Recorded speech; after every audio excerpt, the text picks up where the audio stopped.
नमस्कार, मी विशाल शिरतोडे। आमच्या roadmap entertainment या निर्मिती संस्थेची एक द विठ्ठल ट्री, विठ्ठलाचं झाड ही डॉक्युमेंटरी राष्ट्रीय पर्यटन चित्रपट महोत्सवामध्ये होती।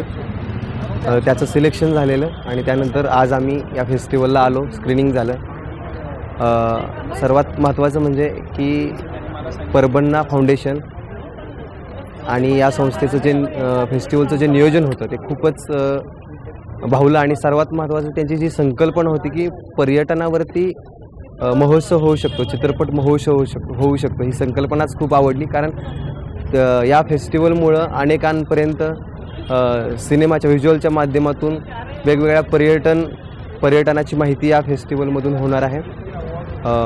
माझी the Vitthal tree he documentary me producer आहे, डायरेक्ट केली होती विक्रम शिरतोडे यांनी। या डॉक्युमेंटरीला इथं स्पेशल फेस्टिवल मेन्शन अवॉर्ड मिळाला, त्याबद्दल मी परबन्ना फाउंडेशन तसेच महाराष्ट्र शासनाचं पर्यटन विभाग यांचं मी आभारी आहे, आभार मानतो। धन्यवाद।